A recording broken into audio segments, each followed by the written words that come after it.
यीशु साहब, praise the Lord.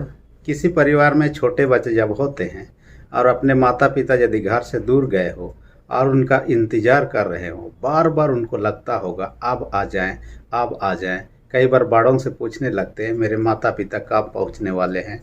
उनके पहुंचने के बाद उनको उम्मीद रहता है वो एक अपने साथ में कुछ खाने पीने खेलने का चीज़ सब वस्तु सब लेते आएंगे। इसलिए उनका इंतजार करना काफ़ी इंटरेस्टिंग होता है। हम एडवेंट काल में इसी प्रकार के बातों को देखने पाते हैं। एडवेंट शब्द जो है लैटिन शब्द एडवेंटुस से आता है और इसका अर्थ होता है आगमन। और ये आगमन यीशु मसीह का आगमन के बारे में चर्चा करता है। दो 4000 साल से यहूदी लोग यीशु मसीह का आने का इंतजार कर रहे थे। इस कारण से एडवेंट काल को हम 4 सप्ताह के नाम से जानते हैं। 1000 साल 1 सप्ताह के बराबर, 4000 साल 4 सप्ताह के बराबर।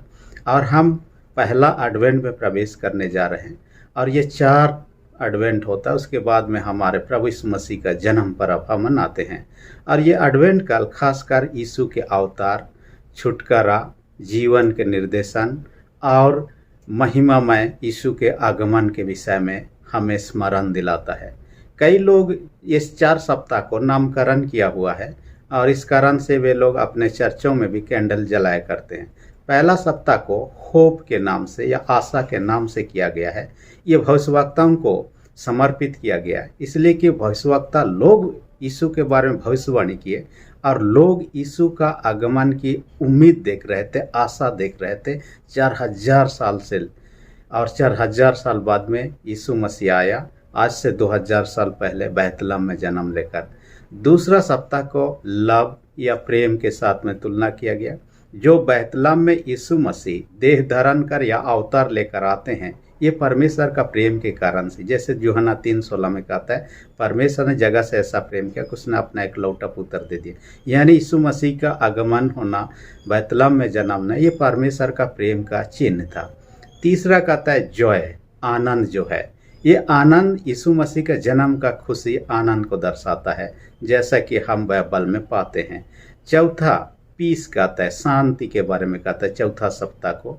और ये स्वर्गदूतों को समर्पित किया गया है, इसलिए स्वर्गदूतों के द्वारा शांति की बातों को यीशु मसीह के बारे में बतलाते हुए हम देखने पाते यीशु के जन्म के अवसर पर। जो कुछ भी अपने अपने हिसाब से लोग नामकरण करते हैं, एडवेंट काल को मनाते हैं। कई कलीसिया में शादी ब्याह कार्यक्रम इत्यादि इस समय में होना मना है, परंतु कई कलीसिया में इस प्रकार की कोई बात नहीं है। हम एडवेंट काल जब देखते हैं, 2 आगमन की हम चर्चा करते हैं। पहला आगमन जो यीशु मसीह 2000 साल पहले आ चुका है और दूसरा आगमन जो यीशु मसीह आने वाला दिन में आने वाले हैं। और उस दिन के बारे में हम नहीं जानते कब आने वाले हैं, परंतु पहला आगमन को समझना बहुत जरूरी है, क्योंकि पहला आगमन को यीशु का जो हम नहीं समझे हैं, यीशु का दूसरे आगमन हमारे लिए निरर्थक हो सकता है। इसलिए हम एडवेंट काल में दोनों आगमन के बारे में हम चर्चा करने का कोशिश करते हैं। आज का वचन लुक्का 19 अध्याय उसका 28 से 40 पद के अनुसार यीशु का यरूशलेम में आगमन के विषय में हम लोग चर्चा करेंगे, और वो भी राजा बनकर आता है। यीशु अपने चेलों के साथ में और अनुयायियों के साथ में, जैसे ही यीशु अंतिम बार यरूशलेम की ओर जा रहे हैं, उनके साथ में भीड़ बढ़ते जा रहे हैं। ये यरीहो से पार होकर बैतनिय्याह को पहुंचते हैं और बैतनिय्याह से वे लोग क्या करते हैं, आगे जाना चाह रहे हैं। बैतनिय्याह में यीशु मसीह कम से कम सप्ताह भर रहा। सप्ताह भर कहने का मतलब यरूशलेम आते हैं अंतिम बार में, फिर वहाँ से बैतनिय्याह लौट जाते हैं जहाँ रात गुजारते हैं, फिर दूसरा दिन और जाते हैं मंदिर में, फिर वापस आते हैं और बैतनिय्याह में रात गुजारते हैं। ये मरथा, मरियम और लाजर का घर बैतनिय्याह में था, जहाँ पर वो आराम करता था। हम लोग यहाँ देखने पाते हैं बैतनिय्याह से लोग आगे बढ़ने वाले थे, तब यीशु पतरस और दूसरे एक चेला से कहता है सामने के गांव में जाकर एक गधी और उसके बच्चे जो होंगे, उनमें से गधी के बच्चे को तुम ले आओ। और चारों सुसमाचार इस घटना को वर्णन करता है, परंतु मत्ती ऐसा कहता है कि गधी का बच्चा के साथ में गधी भी साथ में आते हैं। परंतु जो भी हो, परंतु यीशु मसीह वो गधी के बच्चे पर वो सवार होते हैं और उसको ले आने के समय यदि मालिक कुछ पूछे, प्रभु को इसका प्रयोजन है बता देना, और वो आने देगा। और ऐसा ही हम देखने पाते हैं। हम सामने का गांव को हम लोग देखते हैं बैतफगे, और ये बैतफगे और बैतनिय्याह करीब करीब था, एक दूसरे गांव के बीचों बीच जब आए तो दूसरे गांव में उनको भेजा गया। और हम देखने पाते यीशु मसीह उस गधे पर बैठकर, जिस पर कोई नहीं बैठा हुआ था, यरूशलेम की ओर जाते हैं। और उसके जितने अनुयायी थे और उसके चाहने वाले थे, उनका स्वागत में कपड़े मार्ग में बिछाते गए। कुछ लोग खजूर की डाली और उनका होसाना और कई प्रकार के जय जयकार करते हुए लोग यरूशलेम प्रवेश करते हैं। जो लोग उनके विरोधी थे ये लोग घबरा जाते हैं। यीशु से कहते हैं ये लोग जो चिल्ला रहे उनको चुप कीजिए, डांटिए। यीशु कहता है इनको मैं चुप कराऊं तो पत्थर चिल्ला उठेंगे। यानी कि ऐसा दिखता है कई लोग यीशु का स्वागत किए राजा के रूप में, परंतु कई लोगों ने उसका इनकार भी किया। आज का वचन के आधार पर मैंने शीर्षक रखा है यीशु राजा का आगमन। और यीशु राजा का आगमन कहाँ होता है? यरूशलेम में उस समय होता है, क्योंकि गलील क्षेत्र में सेवकाई पूरा करने के बाद अंतिम में यरूशलेम में आते हैं, जहाँ पर अंतिम सप्ताह यानी कि फसह पर्व के अवसर था और भीड़ बहुत ज़्यादा हुआ करता था। किसी विद्वान ने कहा एक साल का जो बलि चढ़ाया जाता था उसको उन्होंने हिसाब किया था 2,54,000 कुछ हम लोग देखते हैं वो बलि किया हुआ मेमनों की संख्या। यदि एक मेमना के पीछे 10 आदमी का भी हम हिसाब करेंगे, उतना मेमना का यदि 10 में हम हिसाब करें तो लगभग 27 लाख करीब लोग, यानी कि हर साल लाखों लाख लोग जमा होते थे। इस कारण से यीशु मसीह यहाँ जब जा रहे हैं, लोग यदि वहाँ होसाना करते हुए जा रहे हैं राजा के रूप में, यरूशलेम के लोग घबरा जाते हैं ये कैसा है। और हम इसी के आलोक में देखने पाते हैं यीशु राजा का आगमन। उसमें पहला पॉइंट हम चर्चा करेंगे दीन और नम्र बनकर, यानी यीशु जो राजा बनकर आ रहा है दीन और नम्र बनकर। और इसका एक प्रमाण है गधे पर बैठकर। हालांकि गधे राजकीय पशु समझा जाता था उस क्षेत्र में। कुछ देशों में गधा को उतना इज्जत नहीं दिया जाता है और उसके नाम के पीछे तो लोगों को भी गधे के रूप में बुलाया जाता है, या लड़की है तो गधी के रूप में बुलाया जाता है, जो भी हो, परंतु गधे का इस्तेमाल किया जाता है अपने अपने ढंग से। इसलिए हम भी यहाँ पर देखने पाते हैं गधा एक दीन और नम्र स्वभाव का पशु समझा जाता है और इस कारण से यीशु मसीह इसमें बैठ कर आते हैं। मैं पास्टर विनय कुमार का पुस्तक पढ़ रहा था, उसमें इसी बात पर एक चर्चा उन्होंने किया। विनय पीटर का जो कि अपने पुस्तक में वर्णन करते हैं, किसी जगह पर जो प्रभु यीशु मसीह के इस घटना के बारे में पास्टर उपदेश करने में लगे हुए हैं। एक महिला थी, बहुत जोश में आ गई और वो हालेलुया हालेलुया बोलने लगी। पास्टर उनको ठीक है, आपने हालेलुया बोल दिया, कम से कम उपदेश करने दीजिए। उन्होंने जैसे ही उपदेश शुरू करता है हालेलुया बोलने लगता है और उपदेश शुरू हालेलुया बोल। उनको कहा कि आप बाहर निकल जाइए, डिस्टर्ब हो रहा है वचन प्रचार करने में। वो यदि नहीं निकल रहा है तब वो कुछ लोगों को आज्ञा देता है कि इनको बाहर निकाल लीजिए। वो जाने से इनकार कर देते। जब 4 जवान लोग आते हैं, उनके हाथ पैर और सब में एक एक करके चारों उठा के उसको बाहर ले जाते हैं। जब बाहर ले जाने के क्रम में होते हैं तब वो महिला बोलती है यीशु को तो गधे उठा के या गधे पर सवार होकर वो गया, मुझे तो 4 गधे उठा कर ले जा रहे हैं। जो कुछ भी हो, लोगों को हम गधे के रूप में सोचते हैं। असल में यीशु मसीह नम्र दीन होकर आना यहूदी लोगों के लिए और कईयों के लिए विश्वास का ठोकर का कारण, यानी कि मसीहा के रूप में स्वीकार करने से ये लोग इनकार कर देते। उनका सोच विचार था जो यीशु मसीह है आने वाला है वो बहुत ताकतवर होगा, शक्तिशाली होगा, सबों को काट डालेगा और राज की स्थापना करेगा। परंतु यीशु ऐसा दिखाई नहीं दे रहा है। जैसे कि अलेक्जेंडर द ग्रेट के जीवन को देखते हैं, जब उसके पिताजी को हत्या कर दिया गया, उसके विरोधी राजगद्दी में बैठने का काफ़ी प्रयत्न किए। अलेक्जेंडर आता है, काफ़ी कम उम्र में था, अपने सारे विरोधियों को मार डालता है और राजगद्दी करता है। और इतना राजगद्दी करता है कि उसके सामने कोई भी व्यक्ति लड़ाई में कभी जीत नहीं पाया, जीवन भर में कभी हारा नहीं, जितना भी लड़ाई जीतते गया। और लोग यहूदी लोग ऐसे ही सोचते थे, मसीहा जो आने वाला ऐसा ही ताकतवर होगा, तलवार के बल पर अपना ये राज का स्थापना करेगा। परंतु यीशु मसीह को ऐसा हम नहीं देखने पर, इसलिए लोगों के लिए ठोकर का कारण। परंतु ये एक बात है, यीशु जो दीन और नम्र स्वभाव को दिखाया, आपके मेरे जीवन में भी होना चाहिए। ये आप मुझ में भी ये गुण होना चाहिए। मत्ती 5 अध्याय उसका 3 पद में कहता है, धन्य है जो मन के दीन है, क्योंकि स्वर्ग का राज उन्हीं का है, कहता है।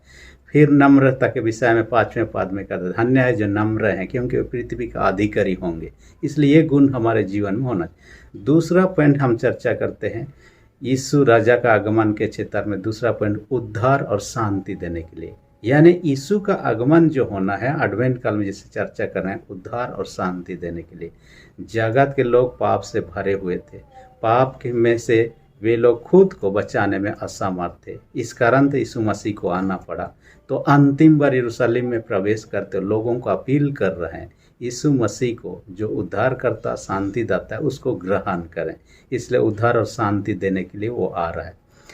यहाँ हम देखने पाते हैं गधा का जो इस्तेमाल किया गया, गधा सामान ढोने में मदद करता है एक जगह से दूसरे जगह। तो गधे के माध्यम से यीशु मसीह अपने जीवन के द्वारा शिक्षा देना चाहता है। जैसे गधा सामान ढोकर जाता है, यीशु मसीह जगत के लोगों का पाप को ढोकर क्रूस काट में चला जाता है, चढ़ जाता है। इसलिए हमारे उद्धार का काम को वहाँ पूरा करता है। और जो कोई विश्वास करते हैं वे लोग कम से कम उस उद्धार में शामिल होते हैं। दूसरा हम देखने पाते हैं, जब राजा कहीं पर जाता था लड़ाई में, घोड़ा पर सवार होकर जाता था, अपने हाथ में तलवार हुआ करता था, हेलमेट और कई सारे चीज़ जो बचाव के लिए होता। परंतु जब शांति का माहौल हुआ करता था, उस परिस्थिति में कई बार वो गधा पर बैठकर भी अपने राज में भ्रमण करता था। इसलिए हम यह कह सकते हैं, यीशु मसीह जब गधा पर बैठकर भ्रमण कर रहा है, इसका मतलब है राज शांति को दर्शाता है। यीशु का राज जो है शांति का, लड़ाई झगड़ा का नहीं। इसलिए तो शांति का राजकुमार नाम उसे दिया गया। यशायाह नाम उसका 6 पद के अनुसार में देखिएगा, यीशु को शांति का राजकुमार कहा गया। और यीशु निडर होकर जा रहा है, हालांकि वो तलवार नहीं, लड़ने के लिए नहीं, क्योंकि यरूशलेम में उनके विरोधी लोग ये कहा दिया था, किसी को यदि यीशु दिखाई देगा हमें बताइए, हम तुम्हें इनाम देंगे। यानी कि यीशु के नाम पर इनाम की घोषणा कर दिया गया था। जैसे बड़े बड़े अपराधी के लिए इनाम की घोषणा कर दिया जाता है, यहाँ यीशु के लिए भी घोषणा कर दी। लेकिन यीशु मसीह जिस प्रकार से राजा बनकर आ रहा है, उनके विरोधी भी घबरा जाते हैं, उसको छू भी नहीं पाते हैं, ना ही उसको कुछ करते हैं। और वो सुरक्षित रहता है। हालांकि बाद में उसको पकड़ाया जाता है, फिर क्रूस काट में टांगा जाता है, ये समय पर होता है। परंतु ये एक बात है, लोग उसे समझ ही नहीं पाए। जिस उद्देश्य के निमित्त उद्धार और शांति की देने के लिए आया था, उसको छुटकारा देने के लिए आया था, समझ नहीं पाए। कोई पक्षी यदि के घायल हो गया हो, उसका पैर टूट गया हो, उसका पंख टूट गया हो, हम यदि देखने के बाद दया आता हो और हम उसके करीब जाते हैं, तो पक्षी डर जाएगा और हमारे करीब आने के बजाय वो भागने का कोशिश करेगा, क्योंकि वो हमारे इच्छा को समझता नहीं है, हम क्यों उनके करीब आ रहे। वैसे यीशु मसीह जब इस दुनिया में आया, कई लोग उसे समझ ही नहीं पाए और इसके विरोध में काम किया, यहाँ तक कि उसको क्रूस काट में भी लटका भी दिए। और इस कारण से कहता है कि आज समाज के कारण से उसको नकार दिया गया। मैं एक व्यक्ति के बारे में पढ़ रहा था, 16वीं शताब्दी में इटालियन फिलोसोफर था एक, और उसका नाम था ब्रूनो। ये ब्रूनो नाम का व्यक्ति एक पुस्तक लिखा। उस पुस्तक में उन्होंने कहा, हमारे पृथ्वी जैसा है ऐसा और कई ग्रह हैं हमारे पृथ्वी के बाहर, और संभावना यह है कि वहाँ भी जीवन पनप रहा होगा, किसी भी प्रकार का जीवन। उनके बातों को जानकर रोम के सड़कों में उसे ले जाकर सड़क में जिंदा जला के उसे मार डाला गया। हालांकि वो व्यक्ति जो बोल रहा था, आज धीरे धीरे वैज्ञानिक लोग आविष्कार कर रहे हैं, कई ग्रह हैं, दूसरे ग्रह में जाने की योजना बन रहा है, इत्यादि इत्यादि। कहने का मतलब है, लोगों ने उसे नहीं समझा। यीशु मसीह के बारे में ऐसे ही बातों को हम देखने पाते हैं। यूहन्ना 1:11 में कहता है, वह अपनों के बीच में आया, परंतु अपनों ने उसे ग्रहण नहीं किया। परंतु 12 में कहता है, परंतु जितनों ने उसे ग्रहण किया उन्हें परमेश्वर के संतान होने का अधिकार दिया। इसलिए आपको मुझे परमेश्वर के संतान होने के लिए उसे ग्रहण करने का। तीसरी विशेष बात, राजा का स्वागत और उसका अस्वीकार। राजा का स्वागत वो लोग कर रहे थे जो लोग कपड़े बिछा रहे थे, खजूर की डली बिछा रहे थे। ये स्वागत का एक तरीका था उस समय कि, और आदर देने का और सम्मान देने का भी, आदर और सम्मान यीशु के प्रति जो देना है था, और स्वागत देने, स्वागत न केवल यीशु मसीह का किया गया, उससे पहले भी इस प्रकार का स्वागत किया। इतिहास हमें बताती है कि 175 ईसा पूर्व में एक व्यक्ति था, अंतियोकस एपिफानस।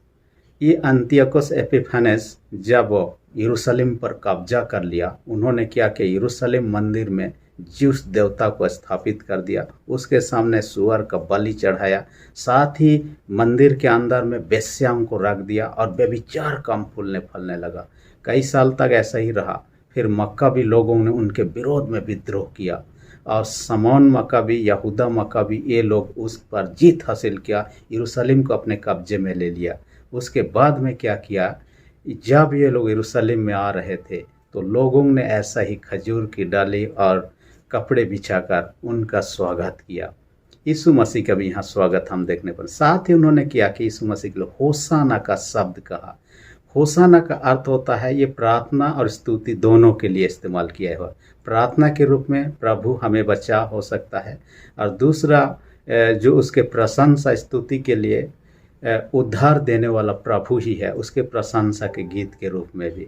जो भी हो, परंतु एक बात है कि होसाना के गीत उन्होंने गाया, जो कि भजन संहिता भजन नंबर 118 25 से 27 तक में हम पाते हैं। उसके गुणानुवाद स्तुति के वाचन भी कहे गए। हम किसी की चीफ गेस्ट को आते हुए अपने पास बुलाते हैं, उसके लिए तैयारी करते हैं, उसको वेलकम करते हैं। कोई मिनिस्टर आता है, बड़े मिनिस्टर, हम उसका वेलकम करते हैं और उसको कम से कम अपने बीच में निमंत्रण करके रखते हैं। ये हमारे स्वागत करने का अपना अपना तरीका है। मैं बीते दिन में हमारे मॉडरेटर आपने काफ़ी साल पहले एक घटना के बारे में उनसे मैं सुना था कि असम में जब वो लोग गए हुए थे अपने सदस्यों के साथ, तो उन्होंने क्या किया, असम के लोग जहाँ भी स्वागत करते, आसामीज एक गमछा है उसको दिया करते। किसी भी घर में जाते तो घर में भी उनको स्वागत के रूप में दिया जाता। इस तरह से कई गमछा को उठा कर लाए थे। कुछ साल पहले की घटना है, उनमें से एक गमछा मुझे भी दिया था। इस कारण से मैं जान रहा हूँ कि वहाँ जाने के दौरान लोग उन गमछा के माध्यम से उनका स्वागत करते हैं, कपड़ा देकर या तो उनको ओढ़ाकर या तो उनके हाथ में देकर, जैसे भी हो, परंतु ये लोग स्वागत करते हैं। वैसा ही यहाँ यीशु के प्रति किया जाते हुए हम देखने पाते हैं। परंतु कई लोग यीशु का इनकार कर दिए, और यीशु का इनकार करने के कारण से बाद में उनके विरोध में ये लोग खड़े होकर उनको पकड़ा दिया। पकड़ने के बाद में उनको क्रूस पर भी मार डाला। आज सवाल उठता है, आप अब्राहम उसका स्वागत करने वाले हैं? यदि स्वागत करने वाला, अपने हृदय के दरवाजों को खोलना। आज यरूशलेम में यीशु मसीह ने आपके मेरे हृदय में आना चाहता है। अपने हृदय को खोलना है, प्रभु के लिए दरवाज़ा खोलना है ताकि प्रभु आ सके। प्रकाशित वाक्य 3:20 पद में कहता है, देख मैं द्वार पर खड़ा हुआ खटखटा रहा हूँ, यदि कोई मेरा शब्द सुनकर द्वार खोलेगा तो मैं अंदर आऊँगा, उसके साथ वास करूँगा। कहता है हमें दरवाज़ा खोलना, अपने दिल के दरवाज़ों को, और उसे ग्रहण करने की बात है। यदि हम नहीं कर रहे हैं, हमारे लिए खतरा है, विनाश है। यीशु का दूसरे आगमन के समय उन लोगों का बहुत ही विनाश का कारण होगा जो लोग यीशु को इनकार कर रहे हैं। अमेरिका के एक पास्टर हैं और उसका नाम है जॉन चार्ल्स हैगी। उसके बारे में मैं पढ़ रहा था, उसके टेस्टिमनी के बारे में मैं सुन रहा था। और उन्होंने एक जगह जब जवान के समय प्रचार कर रहा था, लोग सुनने में लगे। एक जवान को देखा तो उनके पास में चला गया, क्या आप यीशु को ग्रहण करने के लिए तैयार हैं? जवान ने जवाब दिया, I don't need God, I don't need God, मुझे परमेश्वर की ज़रूरत नहीं है, कहा, और गुस्सा हो गया और वहाँ से चला गया। जैसे ही उठा, वो गुस्सा होकर जाने के लिए काफ़ी ज़्यादा लंबा चौड़ा था, और वो पास्टर के सामने ऐसे झुक कर उससे बातें करने लगा और गुस्सा होकर वहाँ से चला गया। लेकिन दूसरा दिन ही एक समाचार आया, वो एक फैक्ट्री में काम कर रहा था, वहाँ एक्सीडेंट हो जाता है, उसके ऊपर पाइप गिर जाता है और वो हॉस्पिटल में पहुँच जाता है। जब हॉस्पिटल में पहुँच जाता है, या पास्टर को खबर मिलने के बाद उनके लिए प्रार्थना करने के लिए चले जाते हैं। जब हॉस्पिटल पहुँचते हैं, देखते हैं नर्स डॉक्टर उसके जकड़े हुए पकड़े हुए हैं। तब यह व्यक्ति क्या बोलने लगा कि मैं आग से जल रहा हूँ। हालांकि व्यक्ति घायल होकर पड़ा हुआ है और बोल रहा है कि मैं आग से जल रहा हूँ और मेरे लिए कुछ कीजिए, मुझे बचाइए। उनके लिए प्रार्थना किया गया, परंतु उनका दर्दनाक रूप से मौत हो जाता है। देखिए वह व्यक्ति जीते जी वो नरक का आग का ज्वाला को महसूस करने लग रहा है, जबकि यीशु को इनकार करने की वजह से। आपके मेरे ऊपर में स्वतंत्र इच्छा शक्ति परमेश्वर ने दिया है, हम उसे ग्रहण करें या इनकार करें, आपका मेरा अपना चॉइस है। यदि हम बचना चाहते हैं, यीशु का दूसरी आगमन कभी भी हो सकता है, उस दिन हम उसके सस्वार को जाना चाहते हैं। यीशु को आज ही अपने जीवन में निमंत्रण करें, उसे स्वीकार करें, ग्रहण करें, ताकि हमारा जीवन बच सके, हम अनंत महिमा में प्रभु के साथ में रह सकें। परमेश्वर ऐसा करने आपकी मेरी सहायता अगुवाई करे, आमीन। हम प्रार्थना।